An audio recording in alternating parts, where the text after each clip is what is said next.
All right, everyone, get ready because today we are going deep on project management. Ooh, I fun. know, right? And it's something that I think everyone listening is going to be able to use in their work and their lives. Absolutely. We are not going to try and make you a certified project manager by the end of this. No. But we are going to look at this document called Project Management in a Nutshell, which is from the University of the West of England, Bristol, by Dr. Helen Frisbee. Okay. And it's really, really interesting. Who knew project management could be fun? Right.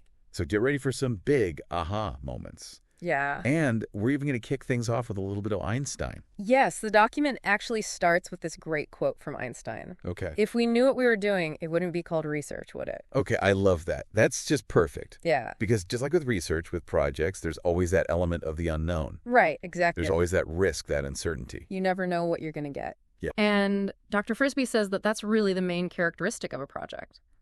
It's novelty. Right. That it's new, it's unknown. Which, can be a little bit scary.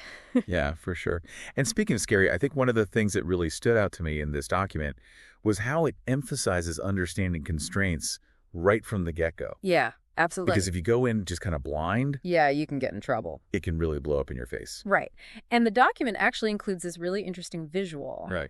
A graph that shows as a project progresses, your influence over it actually decreases, Okay. while the cost of making changes increases. Ah. So, really emphasizing that the earlier you make decisions, the more control you have. Okay. So I think that makes sense. But what does that actually mean for, someone like me or for anyone listening? Right. Well, it means that planning isn't just about creating a schedule. Right. It's about maximizing your influence when it really matters most. Got it. And I'm guessing this is where the whole idea of stakeholders comes in. Yes, definitely. And stakeholders. Yeah. Dr. Frisbee defines them as anyone with a vested interest in the outcome of your project. Right. Now, I know you already know all about stakeholders, Yeah. but can you think about a time when you were working on a project and there were these conflicting interests? Oh, for sure. Yeah. Oh, yeah, all the time. I was working on this one project where I was having to coordinate with all these different departments, Oh, yeah. and all of them had totally different priorities. Oh, I see. And so trying to, get everybody on the same page Right. was like herding cats. Wow. So What did you do? I learned the hard way that, clear communication and managing expectations early on Right. is just so crucial. Absolutely. That's so important. Yeah. And, the document has some really good questions to help you kind of think through all the different stakeholders. No. Like, who are they? What resources are they bringing to the table? What are their expectations? Yeah. How much influence do they have over the project's success or failure? And answering those questions right up front can save you a lot of headaches later.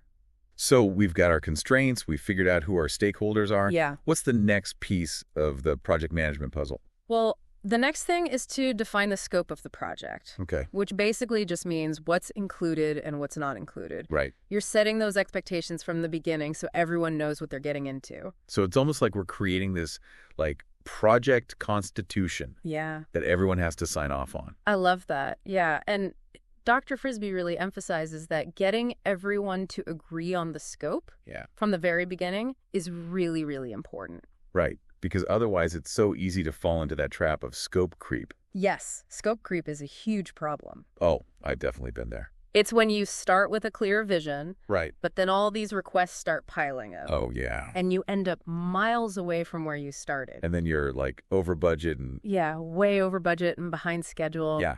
And everyone's unhappy. So how do we avoid scope creep?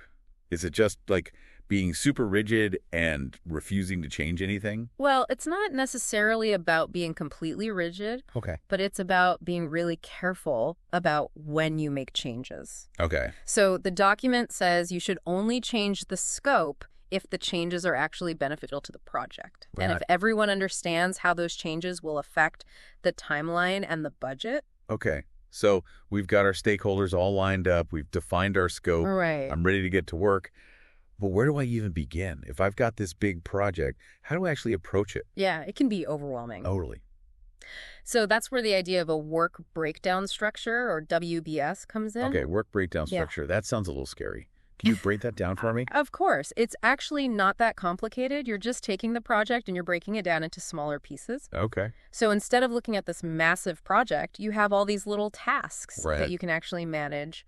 Okay, so I'm picturing, like, instead of having to climb a mountain, Right. I've got a bunch of little hills Exactly. that I can actually get to the top of. Yeah. The document even has this visual, All right. which is a diagram, and it shows how you start with your main objectives, and then you break those down into activities, Right.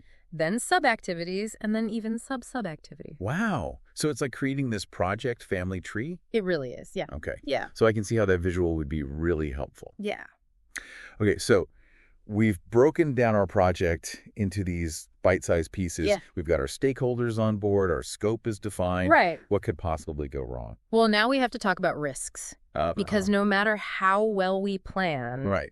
every project has inherent risks Oh, yeah, for sure. that we can't always predict. And how do we prepare for the unexpected? I mean, isn't that kind of impossible? It can feel impossible, but the document actually has this really great tool Okay. that you can use for visualizing and managing those risks. Okay. And it's a diagram that highlights all the different sources of risk. Okay. You know, things like information gaps, people problems, budget problems, equipment failures. So it's almost like a project management horror movie waiting to happen. It can feel that way, Yeah. but the key is to, not just identify those risks, Yes. but to come up with a plan to deal with them.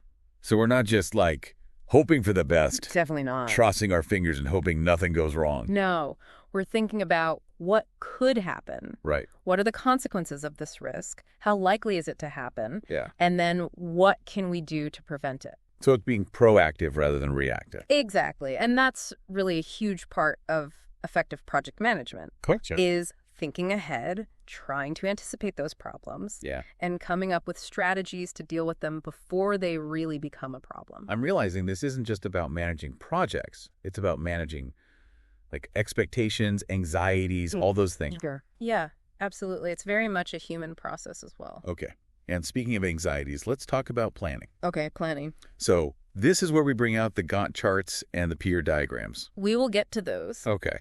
But one thing that I really liked about this document is that it recognizes that there's not just one way to plan a project. Right. So you can use all sorts of different things, from like diaries to charts to just a pen and paper. Okay. So it's not so much about the tools, but finding what works for you. Exactly. Okay. And what works for your project. Okay. Now let's talk about some of those more visual planning tools. Okay. Yeah. Like the document gives an example of a simple project network diagram. Right. Can you paint me a picture here? What is this? So imagine a diagram with letters that represent different tasks Okay. and arrows that show how those tasks depend on each other. Okay. So, task B can't start until task A is finished, Right. and so on. Okay. So it's like a flow chart for your project. It really is, yeah. And this helps you to figure out what's called the critical path, Okay. which is the longest sequence of tasks in your project. Okay. And it's basically the backbone of your timeline. So the critical path, like if anything on that path gets delayed, Yeah, the whole project is delayed. exactly. Okay. Now, let's talk about PERT, Okay. which stands for Program Evaluation and Review Technique. Okay. And it's basically a way to estimate how long each activity in your project is going to take. Okay. So that's useful. Yeah. But how does that actually work? So say you're planning a conference. Okay. You'd break down all the different tasks, Yeah. like booking the venue, finding speakers, creating the marketing materials, Okay. and then you'd estimate how long each of those tasks is going to take.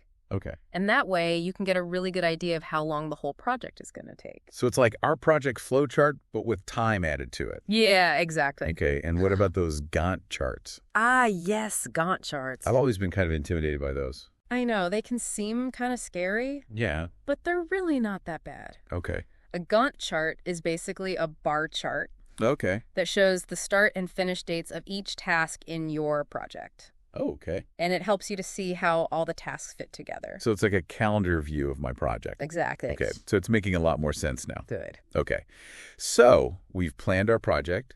We've identified our risks. Right. We have a nice visual representation of our timeline. Yeah. What happens next? Well, now it's time to actually implement the plan Right. and make it happen. This is where we see it all come together. Yes. But even with the best plans, things don't always go as expected, do they? That's true. And that's why it's so important to monitor your progress and be ready to adapt Okay. when things change. So we've got this great plan, but things happen right. Oh, yeah. Like real life gets in the way. It always does. So how do we stay on track when things inevitably start going a little bit sideways? That is the question, isn't it? And this is where the idea of monitoring and adapting really comes in. Right. So it's kind of like the art of the pivot. Oh, I like that. Right. Yeah, the art of the pivot. So what does that actually look like? Yeah. What do we do?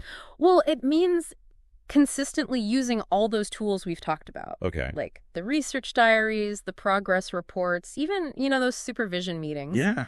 To really track how things are going. Are we hitting our milestones? Right. Are we on schedule? So instead of just sticking to the plan no matter what, Right. we're constantly kind of checking in, Exactly. making sure it's still healthy. Yeah, and that way you can catch those little problems Right. before they turn into big problems. Got it.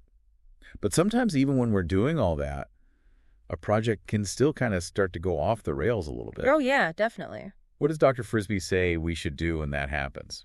Well, first of all, don't panic. Okay, good advice. It's easy to get stressed out, but the document emphasizes the importance of being honest with yourself Okay. about what's going on. Are we Ah. being realistic? Have we really figured out what the problem is? It's so easy to like try and just, sweep it under the rug Oh, yeah, totally. and pretend it's not happening. Yeah, or to blame someone else. Yeah. But you have to acknowledge there's a problem. Right. And once we've done that, Yeah.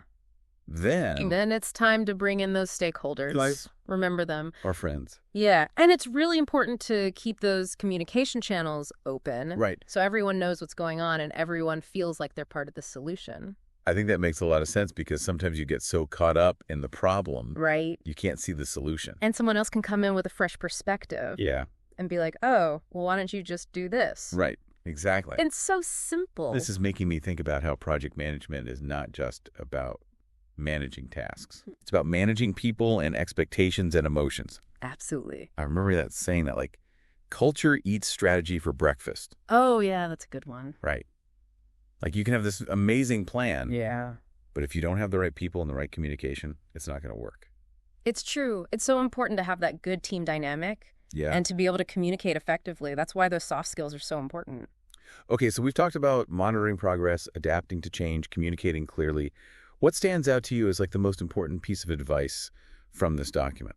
I think for me, it's that emphasis on being realistic Okay. about your constraints.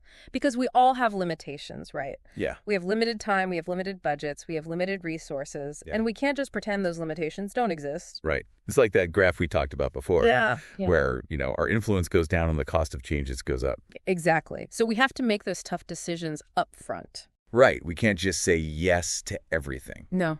You have to be willing to say no. and prioritize. Yes, prioritization is key. All right, so speaking of tough choices, Yeah. what about risk management?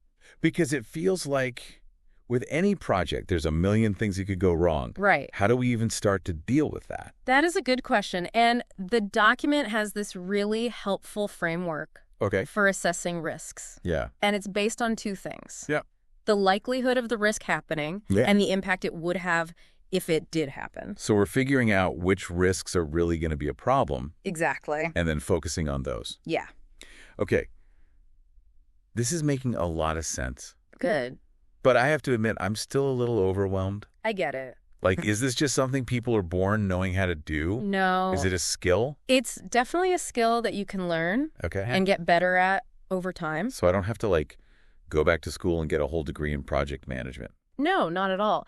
And the great thing is that you can use these principles Right. in all areas of your life, not just at work. I was just thinking about that. Yeah. Like, this is all making me think about how I plan vacations. Right. Or how I organize events. Absolutely. Like, even if I'm not calling it project management, I'm kind of doing it already. We all do project management, Yeah. whether we realize it or not. So, as we wrap up this part of our deep dive, Okay. what is the one key takeaway you hope people listening will remember? The one key takeaway Yeah. is that project management isn't just for like big companies Right. or for experts. It's something that anyone can use Okay. to make their lives a little bit easier. I love that. And speaking of takeaways, I have a thought-provoking question for our listeners as we head into the last part of our deep dives. Oh, good. I like those. Okay. Hit me. Think about all the different projects you're working on right now. In your work, at home, maybe even just for fun. And then think about which of these project management principles could you start using today to make things just a little bit better? Ooh, that's good. Right. I like that a lot. Just one little thing to make things a little bit easier. That's how we make progress. Right, exactly. One step at a time. One step at a time. You know, one thing I'm really taking away from all this is that project management doesn't have to be this super complicated thing. No, not at all. It's really just about being strategic and organized. Exactly. And using tools that actually work for you. Yeah, and what's cool is that it's a field that's always changing. Right. There are always new methods and new software. Oh, yeah. So many options. Which can be a little overwhelming. It can be, yeah. But that's why it's important to figure out what Yes. you actually need. Right. Like, what are your biggest challenges when it comes to managing projects? Right, exactly. So maybe it's time management or communication or that dreaded scope creep. Right, so once you know what your challenges are, Yeah. then you can start looking for resources that will actually help you. Okay. That's good advice. So what are some of your favorite resources for people who want to learn more about project management? Well, there are so many great books and articles and websites out there. Yeah. But I always recommend starting with the basics. Oh. You know, don't try to learn everything at once. Right. Just focus on the core principles. Got it.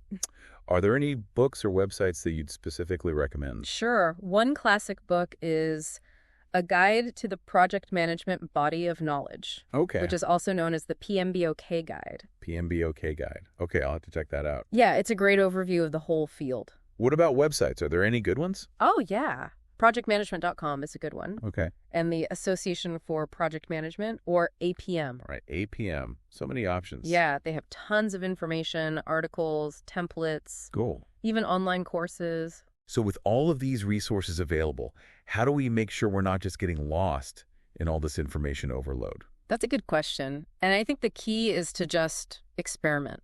Oh, right. Try different things and see what works for you. Right. You know, there's no one right way to do project management. So find what clicks. Exactly. Yeah. And the more you practice, the better you'll get at it. Okay, so it's a journey. It is, yeah. It's all about continuous improvement. I like that. This has been such a great conversation. It has been fun. I feel like I've learned so much about project management, and I feel a lot more confident about actually using it in my own life. That's great to hear. And I think what's really exciting is that it's not just about work, it's about life. Oh, yeah, absolutely. Like we can use these principles to plan a vacation, Yes. or organize a family event, or even write a book. Anything, really. So as we wrap up this deep dive, I have one final question for everyone listening. Okay. Think about everything we've talked about today, and then ask yourself, what's one project management principle that you can start using today? Ooh, I love it. Right? Just one thing to make your life a little bit easier and your projects a little bit more successful. I think that's a great place to end. I do too. Thanks for joining us on this deep dive into the world of project management. And remember, the world is full of projects just waiting for you to tackle them. Until next time, happy managing.